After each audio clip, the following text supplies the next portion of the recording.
Selamat datang di podcast kita hari ini. Ini adalah podcast keberapa kita? Ketiga kita ya. Nah, di episode kali ini kita nih bakal ngobrolin tentang pengalaman dan pembelajaran yang kita dapetin selama 4 hari mengikuti distance learning Latsar nih. Nah, hari ini aku bakal ngobrol sama 6 peserta yang lain. Ada aku sendiri, Nada Rahmatika dari Direktorat Jalan Bebas Hambatan. Terus ada Mas Farel dari Setdijen Cipta Karya ya. Terus ada Mas Agra dari Setdijen Cipta Karya, ada Mbak Nesya dari mana? Sorry, Presswheel 2 DJBM ya. Ya, Ya, oke, Presiden. sudah Mas Rit. Ya, Oke, sama Mas Riton dari mana Mas? Aku lupa. Boleh kenalan lagi dari mana Mas? Oh, dari Direktorat Pembangunan Jembatan. Nah, dari Pembangunan Jembatan, ada Mas Zulfi dari DJBH juga, kita satu direktorat, dan ada Mas Anis, Bapak dosen kita satu-satunya dari Politeknik PU. Nah, yang bakal berbagi pengalaman dan apa aja sih yang kita pelajarin selama 4 hari ini. Jadi teman-teman, kita mulai obrolan hari ini aja ya. Nah, kita flashback nih ke hari pertama. Nah, hari pertama ini kan tentang wawasan kebangsaan dan bela negara. Mungkin ada yang mau bantu aku nih buat reviewin materi soal wawasan kebangsaan dan bela negara 4 hari yang lalu. Aku boleh deh. Hari pertama itu kita belajar tentang wawasan kebangsaan ya. Kalau menurut aku materi ini penting banget ya karena bikin kita sadar kalau Indonesia itu lahir dari perjalanan yang panjang, mulai dari Kerajaan Nusantara, masa penjajahan, sampai munculnya organisasi pergerakan nasional. Dari situ aku bisa paham sih persatuan itu adalah kekuatan yang utama. Makanya ada 4 konsensus dasar kayak Pancasila, Undang-Undang Dasar 1945, NKRI, dan Bhinneka Tunggal Ika. Itu juga harus terus kita jaga. Kalau sekarang tantangannya juga nggak mudah sih ya. Ada dinamika global, kesenjangan sosial, bahkan juga adanya potensi perpecahan.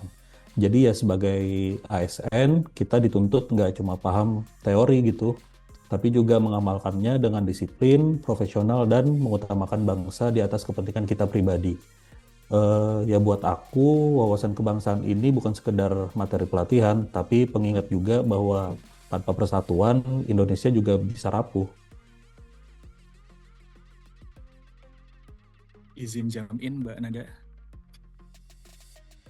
Silakan, silakan, silakan. Ya, ya tadi bener banget yang disampaikan sama Mas Agra ya. Kalau materi di hari pertama itu ngingetin banget ke saya bahwa rasa cinta tanah air itu bukan hanya sekedar slogan gitu ya. Jadi bela negara itu bisa diwujudkan dengan hal-hal yang sederhana seperti bekerja dengan jujur, profesional, dan memberikan hasil yang bermanfaat bagi masyarakat. Infrastruktur yang kita bangun itu bukan hanya jalan atau jembatan, tapi juga simbol persatuan, penghubung antar wilayah, dan juga pemersatu bangsa. Mungkin itu sih dari saya, Mbak Nada. Oh wow, ini banget sih, daging banget ya bahasan tentang wawasan kebangsaan ini. Nah, lanjut nih ke pembahasan hari kedua. Itu tentang analisis isu kontemporer di tantangan kebangsaan masa kini. Nah, siapa nih dari teman-teman yang kira-kira mau lanjutin tentang pembahasan hari kedua? Mungkin bisa jump in sama aku sekarang. saya boleh ya mana deh? Masih. Oke, jadi tentang analisis isu kontemporer ya. Di sini kemarin mempelajari kurang lebih kita diajak melihat ya berbagai tantangan kebangsaan masa kini. Mulai dari ancaman narkoba, korupsi, radikalisme, terorisme, sampai persoalan baru kayak judi online, pinjol ilegal, keamanan cyber, dan rendahnya literasi digital. Selain itu ada juga tantangan global seperti proxy war, multipolarisasi kekuatan dunia, sampai dengan perubahan iklim dan bencana alam yang nyata kita rasakan. Dari pembelajaran ini saya menyadari bahwa tantangan bangsa sekarang jauh lebih kompleks dibandingkan masa lalu karena sifatnya saling berkaitan dan cepat berubah. Mungkin itu dari aku. Nah, aku izin nambahin boleh Mbak Nanda? Mau nambahin Oke, Kak, lanjut aja. mau nambahin Kak Nesha nih. Untuk tantangan kebangsaan masa kini itu menurut aku ini itu tuh mengasah kita sebagai ASN generasi muda itu untuk berpikir kritis mengenai analisis isu kontemporer yang terjadi di bangsa kita. Kalau boleh kita flashback sedikit kan hari ini kan memang temanya review dan kilas balik kan ya. Kembali ke podcast kita yang pertama yaitu membahas mengenai tantangan kebangsaan masa kini yaitu kasusnya Raya, si balita yang ditemukan cacing pita di tubuhnya. Menurut aku eh, itu tuh bahwa masih adanya tantangan bagi bangsa kita. Karena dari kasus Raya aja kita bisa mengidentifikasi bahwa terdapat kekurangan bangsa kita dari sektor kesehatan masyarakat, dari sektor pendidikan, administrasi penduduk, birokrasi pemerintah, dan masih adanya kemiskinan gitu. Nah, menurut aku kita sebagai ASN generasi muda harus menggunakan pendidikan dan pelatihan latsar ini yang telah diberikan kepada kita selama 4 hari belakangan ini membantu menyelesaikan masalah-masalah kebangsaan tersebut yang insya Allah hal-hal tersebut sejalan dengan program prioritas Kementerian PU yaitu PU 608 dan pastinya sejalan pula dengan visi Astacita Presiden gitu kan ada. Wah, keren banget sih untuk review dari Mas Farel dan Mbak Nesya ini karena dua-duanya itu sangat-sangat ngena ya. Mbak Nesya ini bener banget karena tantangan kebangsaan sekarang ini lebih kompleks dan cepat berubah karena kan dunia dinamis banget ya. Nah, Mas Farel tuh juga tepat nih karena kita sebagai ASN muda juga harus berpikir kritis dan siap membantu menyelesaikan masalah-masalah kebangsaan, terutama yang berkaitan dengan kesehatan, pendidikan, dan birokrasi. Program prioritas Kementerian PU dan visi Presiden memang sangat sejalan dengan tugas kita. Itu mantep banget sih. Kita harus menggaungkan PU 608. Nah, lanjut nih ke pembahasan ketiga, yakni tentang pembinaan sikap perilaku. Temanya kan pembinaan sikap perilaku ya, tapi kali ini pembahasannya soal algoritma kebangsaan. Nah, boleh nih, Pak dosen, buat Mas Anis, boleh dong bantu review soal materi ini? Oke, cek suara saya kedengeran ya? Pak Nada ya? Aman ya? Aman banget, Oke, Mas. Aman banget. jadi kemarin kan kita sudah belajar ya, Kak, sampai sampai hari ini terakhir ya. Yang ketiga itu tentang algoritma kebangsaan. Jadi di situ itu sebenarnya algoritma kebangsaan itu bukan masalah algoritma yang coding gitu maksudnya ya, atau hitungan aljabar gitu ya. Jadi ke algoritma kebangsaan itu sebenarnya adalah kumpulan nilai dan perilaku yang bikin kita itu sebagai warga negara menjadi lebih sadar dan peduli sama kebangsaan. Nah, itu apa sih gunanya itu? Jadi kan seiring perkembangan zaman ya, jadi banyak generasi muda ini termasuk saya juga masih muda lah gitu ya, merasa bingung dengan identitasnya sendiri gitu. Jadi siapa sih saya itu gitu kan? Apalagi kan banyak informasi di internet yang bikin pengaruh buruk gitu, misalnya informasi informasi hoax gitu. Jadi kita itu butuh semacam resep buat jaga persatuan dan nilai kebangsaan supaya kita tetap kuat dan kompak sebagai bangsa gitu. Jadi bukan cuma soal Pancasila atau Undang-Undang Dasar. Jadi bagaimana kita ngamalin nilai-nilai itu dalam kehidupan sehari-hari. Misal kayak kita bisa saling menghargai perbedaan, gotong royong, dan punya integritas sebagai warga negara. Jadi bukan cuma tugas pemerintah atau ASN, tapi juga kita semua, khususnya anak muda, buat jadi pelopor yang bawa narasi positif dan inovasi kebangsaan via media sosial dan lingkungan kita masing-masing. Mungkin itu sih dari saya, Mbak Nada. Wah, keren banget ini emang. Mas Anies keren banget opininya. Algoritma kebangsaan nih seperti apa yang dijelasin sama Mas Anies itu emang penting banget apalagi di tengah tantangan zaman sekarang yang penuh pengaruh media sosial. Nah, sebagai generasi muda, kita harus jadi pelopor yang menyebarkan nilai-nilai kebangsaan dan ikut menjaga persatuan. Setuju banget, perubahan harus dimulai dari diri kita sendiri. Oke, Dan, mari kita ke materi terakhir yang baru dibahas hari ini, itu tentang teknik analisis isu. Nah, aku mau jump in Mas Zulfi untuk review ini. Yuk, bisa yuk Mas Zulfi jump in ke sini. Bagaimana nih? Jadi terkait tadi teknik analisis isu itu sebenarnya semacam cara kita untuk mengulik masalah biar lebih jelas dan agar lebih mudah dicarikan solusinya enggak. Nah, di sini ada empat tahapan utama yang biasanya dipakai. Yang pertama itu identifikasi masalah. Di tahap ini tuh kita dituntut untuk punya kemampuan untuk tak terhadap lingkungan gitu, bisa menangkap masalah apa yang ada di sekitar kita. Karena seringkali masalah itu nggak muncul begitu aja, tapi ada celah antara harapan dengan kenyataannya. Yang kedua itu tahap memilah dan menapis isu. Dari sini nggak semua masalah bisa langsung dijadikan prioritas nih. Jadi kita perlu disaring dulu mana-mana aja yang masalah yang memang diprioritaskan dulu.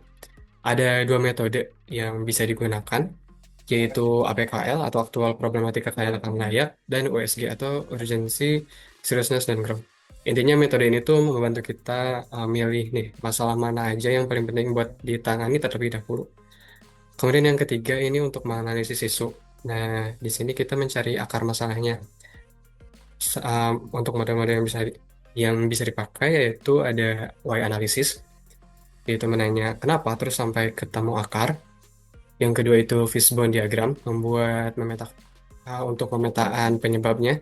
Dan yang ketiga itu family tree untuk melihat hubungan sebab akibatnya nih.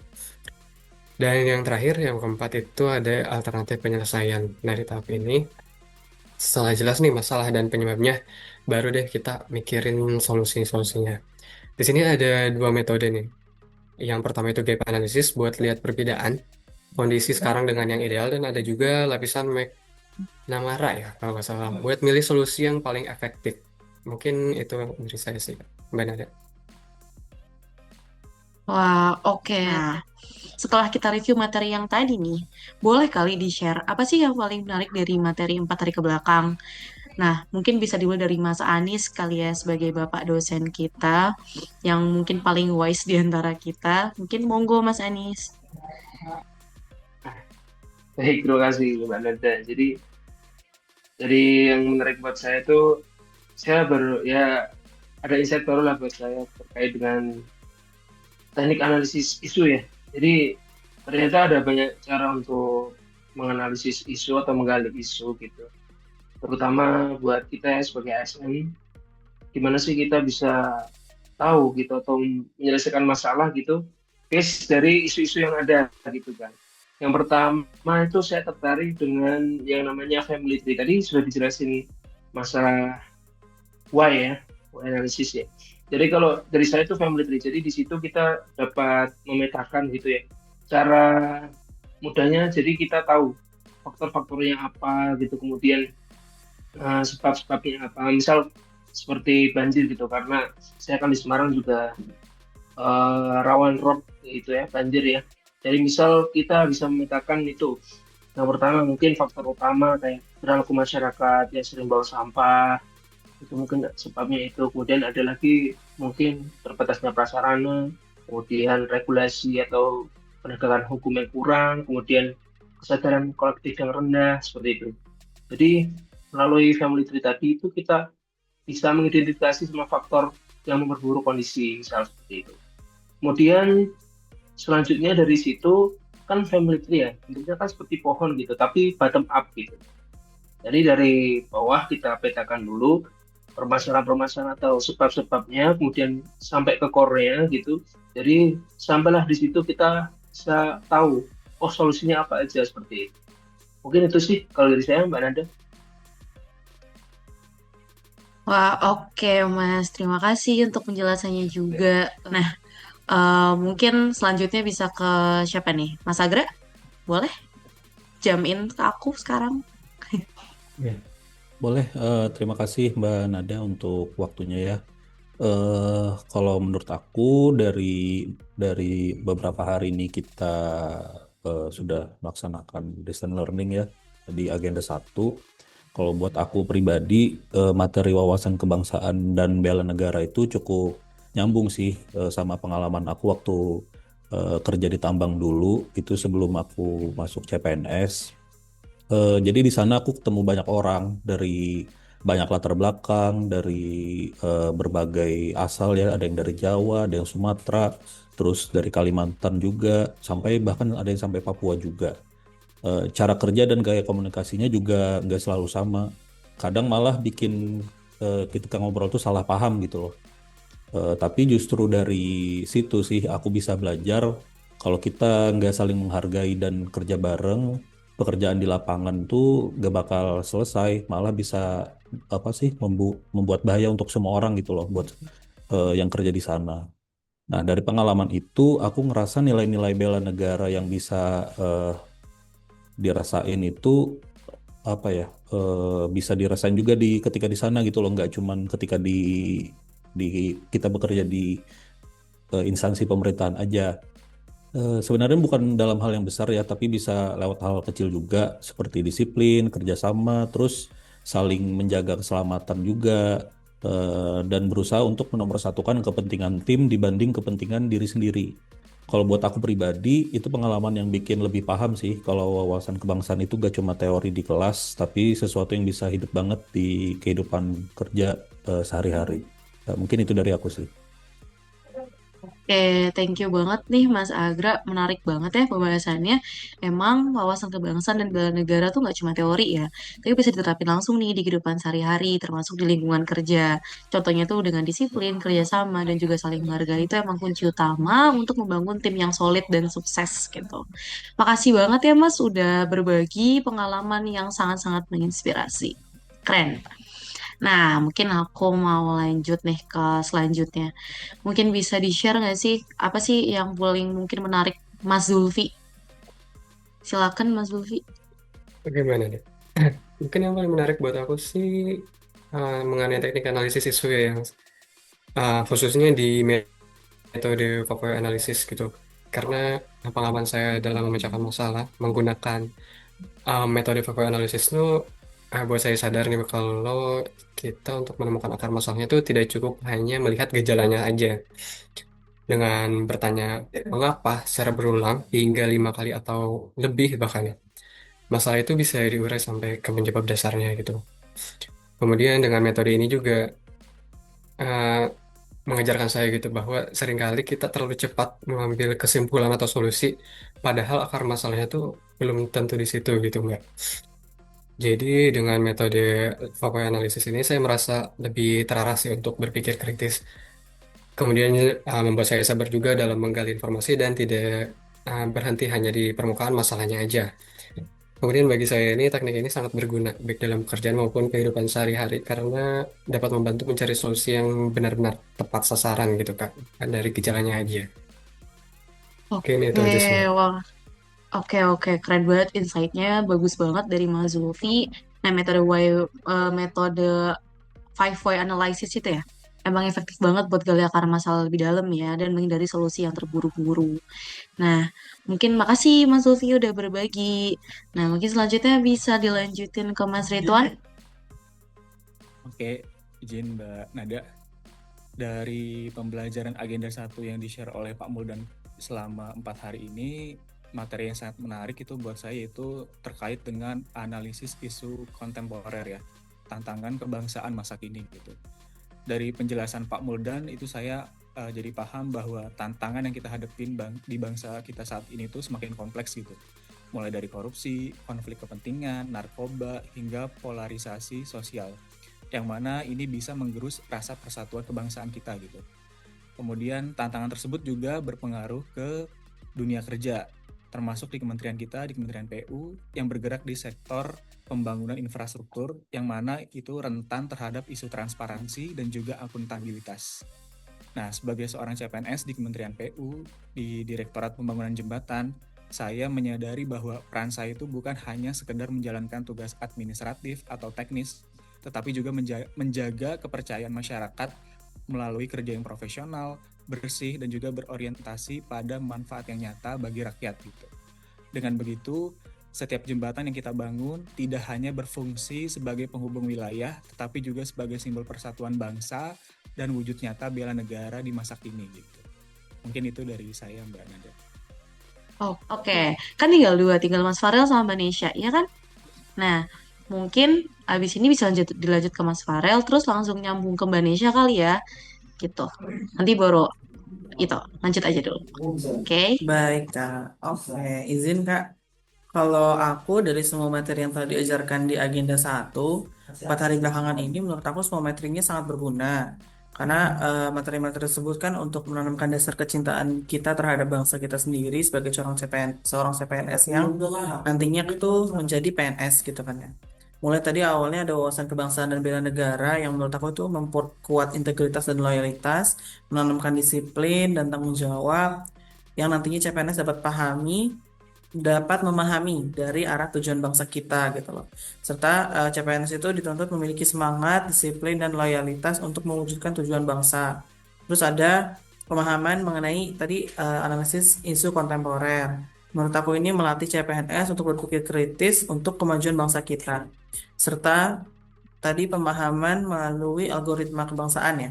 Yang menurut aku itu kayak apa ya? Dia tuh kayak software ideologi gitu, yang menuntun kita berpikir, bersikap dan bertindak secara terarah dengan si software tadi. CPNS itu tidak menjadi pegawai yang cakap secara teknis aja, tapi juga kokoh secara ideologis dan nasionalis. Nah, kalau menurut aku dari semua itu yang paling aku favorit atau yang paling aku suka itu pembinaan sikap perilaku, materi pembinaan sikap perilaku yang tadi udah sedikitnya aku jabarin algoritma kebangsaan, tapi juga aku suka yang rencana aksi bela negara sama di tugas itu kan kita disuruh buat podcast tentang what we can do to make PU better and stronger kan ya.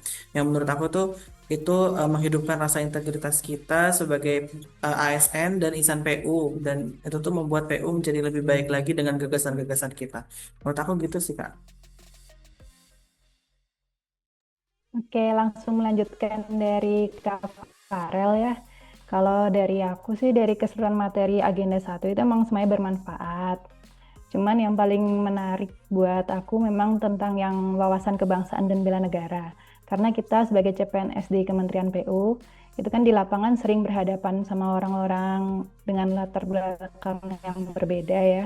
Dan kalau tidak ada sikap saling menghargai, kerjasama, itu pekerjaan bisa terhambat.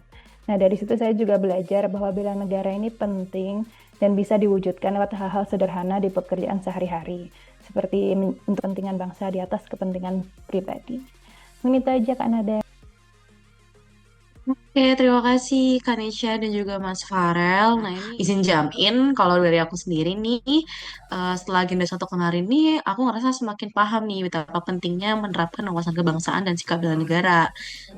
Sama seperti teman-teman semuanya. Nah, mungkin dulu aku tuh nganggap kalau misalkan nilai kebangsaan seperti Pancasila, Undang-Undang Dasar, NKRI, dan Bhinneka Tunggal Ika itu teori aja.